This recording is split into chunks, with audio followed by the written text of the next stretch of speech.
Hey meine Lieben, willkommen auf meinem Kanal und zu diesem neuen Video. Es ist schon eine Weile her, das letzte Mal haben wir uns bei diesem Format bei meinem Video The Manuscript gehört. Deswegen möchte ich euch nicht nur im neuen Jahr 2026 auf meinem Kanal willkommen heißen, sondern mich auch für euren bisherigen Support und bei allen, die sich diese Videos anschauen, von Herzen bedanken. Wenn ihr dieses Video seht, werde ich auch schon das nächste Story-Video und natürlich das nächste AMV in Arbeit haben, wovon eines der beiden wie immer Ende des Monats kommen wird. Außerdem könnt ihr am Ende dieses Videos wie immer abstimmen, welches Video ihr als nächstes sehen wollt. In meinem Q&A hatte ich euch zur Auswahl gestellt, welches Story-Video ihr als nächstes sehen wollt und auch auf unserem Discord-Server, den Link findet ihr in der Beschreibung, habe ich euch entscheiden lassen. Da das Ganze so gut geklappt hat, werde ich das als festen Bestandteil der Videos einbauen. Also dranbleiben lohnt sich, denn am Ende dieses Videos findet ihr wieder eine dreiteilige Auswahl an Videos, über die wir als nächstes sprechen sollen. Schreibt mir eure Wahl gerne in die Kommentare oder liked den Kommentar, dem ihr eure Stimme geben wollt. Heute habe ich als Einstieg selbst ein AMV ausgesucht, was ich schon so lange, so dringend mit euch besprechen wollte, nämlich die Albatross. Macht euch an dieser Stelle bereit für ein sehr philosophisches und sehr metaphernreiches Video, bei dem ich hoffe, dass ihr den roten Faden nicht verlieren werdet und ich euch meine Gedankenwelt gut aufzeigen und erklären kann. Deswegen schnacken wir jetzt auch gar nicht mehr lange und starten direkt rein.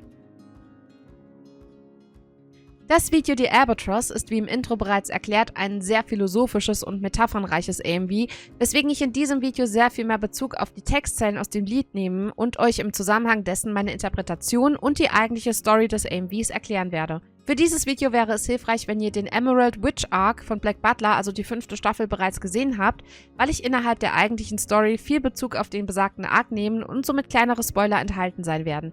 Wenn euch das nicht stört, könnt ihr euch aber problemlos das Video ansehen, weil ich auf die Charaktere innerhalb des Arcs keinen tieferen Bezug nehmen und alles relativ oberflächlich besprechen werde, um den Fokus auf der eigentlichen Story zu halten. Ihr wurdet gewarnt und nun beginnen wir mit der eigentlichen Story des AMVs.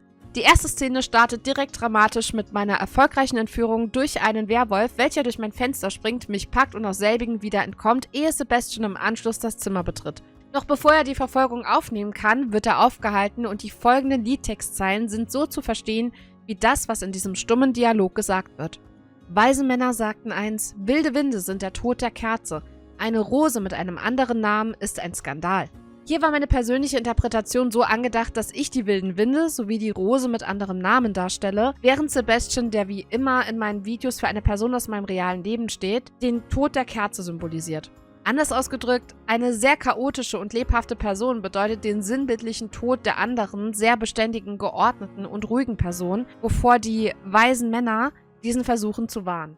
Die Metapher mit den weisen Männern werden wir im Laufe des Videos übrigens öfter, aber mit unterschiedlichen Charakteren aufgreifen. Ich erwähne das an dieser Stelle nur, damit es nicht zur Verwirrung kommt, wenn wir immer wieder von unterschiedlichen weisen Männern sprechen. Es geht dann weiter mit: Zur Vorsicht gemahnt, stand er auf, erschoss die Boten, sie versuchten ihn vor ihr zu warnen. In diesem Kontext ging es mir darum zu zeigen, dass sie alle versuchten, auf ihn einzureden, dass er mit meiner Rettung einen Fehler begehen und das schließlich zu seinem eigenen Ende führen würde. Trotz aller ausgesprochenen Warnungen ignorierte Sebastian diese und machte sich schließlich auf den Weg, die Verfolgung aufzunehmen. Der Liedtext geht dann weiter wie folgt: Überquere dein gedankenloses Herz, nur der Alkohol salbt dich. Sie ist der Albatross, sie ist hier, um dich zu zerstören. In dieser Szene ging es mir darum, die Perspektive von Sebastian mehr in den Fokus zu rücken und aufzuzeigen, was sich zuerst innerlich in ihm abspielt, bevor es schließlich nach außen hin sichtbar wird. Ich wollte einen Moment erschaffen, in dem ihm bewusst wird, als einer Persönlichkeit, die mit menschlichen Gefühlen relativ wenig anfangen kann, dass er eben diese Gefühle entwickelt hat.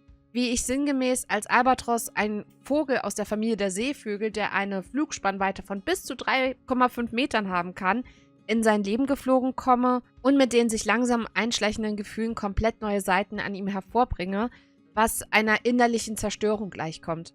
Und wenn man berücksichtigt, dass in der Story zwischen ihm und mir ein Vertrag geschlossen wurde, welcher nach Erfüllung besagt, dass er meine Seele verschlingen wird, finde ich diese Entwicklung umso interessanter. Nach dieser Szene machen wir durch eine schwarze Überblendung einen Sprung nach vorne. Hier sieht sich Sebastian mit einem Panzer konfrontiert. An dieser Stelle folgt eine kurze Erklärung für diejenigen, die die 5. Staffel noch nicht gesehen haben, bzw. die den genaueren Kontext wollen.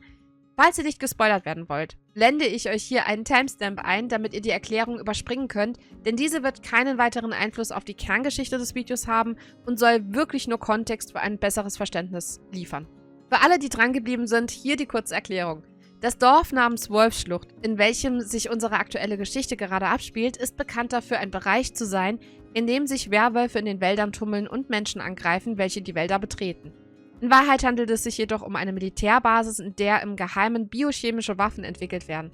Zum einen soll die Aufmachung des Werwolf-Menschen davon abschrecken, den Wald zu betreten, zum anderen sollen die Soldaten von den dort austretenden Gasen geschützt werden, da es sich bei dieser Verkleidung zusätzlich um Schutzanzüge handelt, in denen auch eine Gasmaske integriert wurde.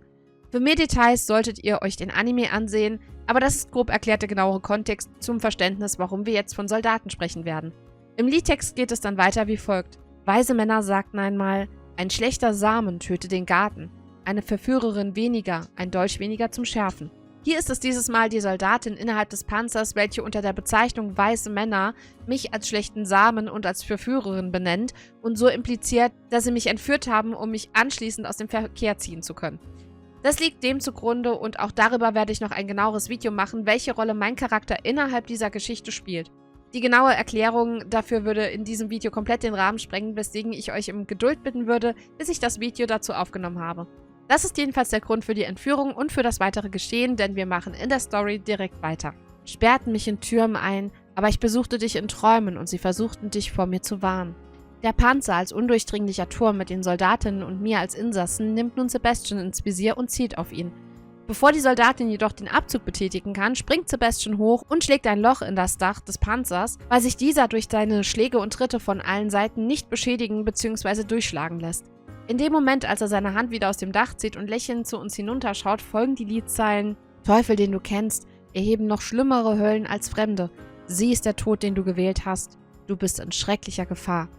Und mit diesen Zeilen kommen wir zum eigentlichen Grund für die Erstellung dieses AMVs. Ich habe mich sehr oft dabei erwischt, wie ich den Fakt, was Sebastian eigentlich ist, komplett für mich ausgeblendet habe und sehr überrascht und traurig war, als er sich seiner Natur entsprechend verhalten hat. Und es waren genau diese Gefühle, die ich in meinem Video aufarbeiten wollte. Diesen Moment, wenn einem die eigentliche Realität bewusst und man mit dieser konfrontiert wird. In der Textzeile „Du bist in schrecklicher Gefahr" wollte ich mit meinem Blick genau diese Realisierung bildlich wiedergeben. An dieser Stelle machen wir wieder über den schwarzen Übergang einen Sprung in die Zukunft und finden uns mitten in der Nacht in London wieder. Dieser Teil des AMVs ist übrigens mein Lieblingsteil, bei dem ich versucht habe, die Bindung zwischen Sebastian und mir in ihrer Tiefe darzustellen und greifbarer zu machen. In dem kleinen Zimmer beginnen die Gedanken an die letzten Tage, Wochen und Monate zu wandern, während diese mit den Liedzeilen „Und wenn dieser Himmel Feuer auf dich herabregnet und du zu Persona non grata geworden bist" untermalt, bis sie schließlich beim Undertaker und der Queen stehen bleiben.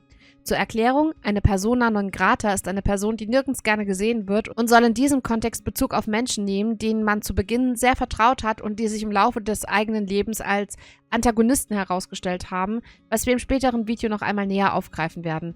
Inmitten dieser Gedanken, in denen einen der Mut verlässt und das Gefühl der Einsamkeit hochkeimt, beugt Sebastian sich zu mir herunter, während die folgenden Zeilen seine Worte übernehmen. Ich werde dir erzählen, wie auch ich an diesem Punkt war und dass nichts davon von Bedeutung ist. Diese Szene war sehr emotional für mich, weil es auch genau die Worte waren, die ich in so einem Moment hören musste, und auch die Berührung seiner Hand in meinem Gesicht ist für mich eine Geste des tiefen gegenseitigen Vertrauens. An dieser Stelle machen wir wieder über den schwarzen Übergang einen kleinen Sprung in die Zukunft, in dem John Brown im Auftrag der Queen uns mitten in der Nacht aufsucht. Kurze Erklärung zu diesem Charakter: John Brown gilt als Adjutant der Queen und ist ein sehr mysteriöser Charakter, über den online zahlreiche Spekulationen kursieren, wer er in Wirklichkeit sein könnte. In den meisten Fällen tritt er an der Seite der Queen auf. In unserem Fall überreichte Sebastian einen Brief, welcher auch direkt von Sebastian gelesen und mit folgenden Textzeilen beschrieben wird.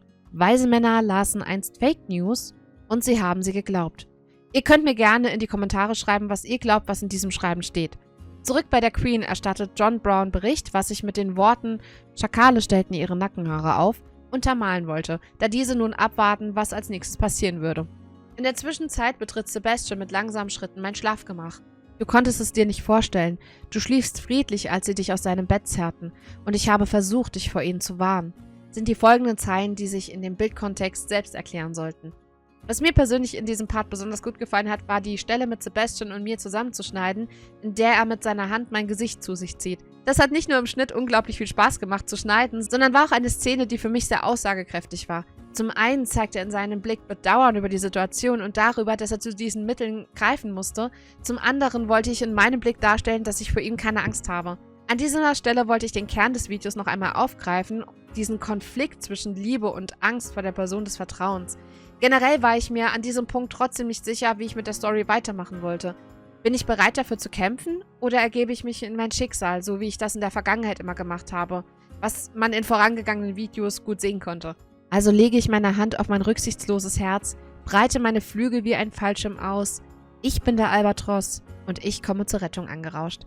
Diese Szene war für mich eine wichtige Aufarbeitung, weil sie mir gezeigt hat, wie sehr ich mich in den letzten Jahren weiterentwickelt habe und auch bereit bin, für mich selbst zu kämpfen und einzustehen. Und genau zu dieser Erkenntnis kommt auch Sebastian, was auch der Grund ist, wieso er von mir ablässt. Weiter geht's mit: Der Teufel, den du kennst, sieht nunmehr aus wie ein Engel. Ich bin das Leben, was du gewählt hast und all diese schreckliche Gefahr. Den letzten Satz im Video wollte ich so darstellen, dass dieser von Sebastian selbst kommt, nachdem er auf die Knie gegangen ist und zu mir hochgeschaut hat. Das sollte eine Anspielung auf den mit ihm geschlossenen Vertrag sein und auch implizieren, dass ich mich ganz eigenständig für diese Gefahr, die er mit sich bringt, entschieden habe. Nachdem ich in der Geschichte das Bewusstsein verliere und anschließend zu Hause wieder aufwache, beginnt ein neuer Morgen mit einem normalen Alltag.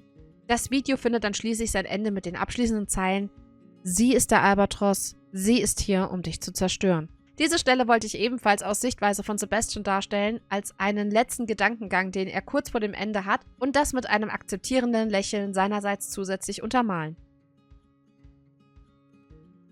Bitte wundert euch nicht, aber dieser Teil des Videos wird relativ kurz sein, weil ich für das AMV, die Albatros, wirklich sehr, sehr wenige Effekte benutzt habe. Ähnlich wie in meinem letzten geskripteten Story-Video The Manuscript, falls ihr das schon gesehen habt, wollte ich auch bei diesem Video den Fokus mehr auf die eigentliche Story bzw. auf meinen persönlichen Schnitt legen. Aber wir gehen das Ganze wie immer der Reihe nach durch und starten als allererstes mit den Lyrics im Video. Diese stammen wieder einmal aus dem Original-Lyrik-Video von Taylor Swift von The Albatros, bei dem ich erst den äußeren grauen Rand weggeschnitten habe. Danach, um wirklich nur die Lyrics mit dem Rahmen im Bild zu haben, habe ich einen Chroma Keyer benutzt und die Farbe mithilfe der Pipette angepasst. Die genauen Einstellungen zeige ich euch wie immer hier im Clip. Das Ganze legt ihr oben auf die Trackline über eure Clips, aber nicht auf die oberste Trackline, denn da kommt gleich noch ein anderer Effekt dazu. Für die düstere Stimmung benutze ich sehr oft den Vegas Pro eigenen Effekt, den ihr unter dem Reiter Mediengeneratoren und dann unter Color Gradient findet. Ich benutze da immer elliptisch durchsichtig bis schwarz und passe diesen dann zusätzlich, je nachdem wie intensiv ich es für das jeweilige Video haben möchte, entsprechend an. Ihr könnt natürlich auch die Farbe ändern, aber gerade bei diesem Layout bin ich bei schwarz geblieben und habe nur die Rahmengröße angepasst. Als nächstes springen wir zu dem Reiter Videoeffekte, bei dem ich euch, wie schon zu Beginn gesagt, sehr wenige zeigen werde. Der Effekt, welchen ich nicht nur als einzigen Effekt auf die Trackline mit den Clips gelegt habe, sondern auch als einzigen Haupteffekt benutzt habe, findet ihr in der Liste unter Schwarz-Weiß und heißt 100% Schwarz-Weiß. An ein paar anderen Stellen, die ich euch hier einblenden werde, habe ich unter dem Reiter Gaußsche Unschärfe den Effekt leichte Unschärfe benutzt, um den Hintergrund etwas verschwommener darzustellen, aber noch so erkennbar, dass zu sehen ist, wie die Story im Hintergrund weitergeht. Dabei habe ich über diese Clips eine weitere Trackline hinzugefügt und den Deckungsgrad dieser Clips, die ich dort eingesetzt habe, auf 50% runtergesetzt. Ansonsten habe ich bei diversen Clips mit dem Effekt Helligkeit und Kontrast dementsprechende Anpassungen vorgenommen und das war's an dieser Stelle schon mit den Videoeffekten im AMV. Kommen wir dann zuletzt zu dem Reiter Übergänge, in dem ich bei Überblendung den Übergang über Schwarz ausblenden benutzt habe. Und ansonsten habe ich nur noch mit durchsichtigen Übergängen gearbeitet, damit das Bild schön ineinander übergehen kann. Und an dieser Stelle gerne nochmal den Hinweis darauf, dass ich über die selbst erstellten Clips in meinem Video gerne noch ein separates Video aufnehmen kann, falls euch das interessiert. Das war's an dieser Stelle mit dem Video. Wenn es euch gefallen hat, würde ich mich freuen, wenn ihr den Kanal abonniert und dem Video ein Like da lasst. Mich würde an dieser Stelle interessieren, ob ihr soweit mitgekommen seid mit meinen Ausführungen, denn dann weiß ich, dass ich meine Videos zukünftig genauso aufbauen kann und ihr den roten Faden nicht verliert. Ich bin aktuell immer noch am Ausprobieren, welche Erzählweise sich am besten eignet, um meine Inhalte so schlüssig wie möglich zu übermitteln. Deswegen schreibt mir auch gerne euer Feedback in die Kommentare. Das nächste Story-Video wird dann wie von euch im letzten Q&A-Video abgestimmt über mein AMV Easter Wieden sein.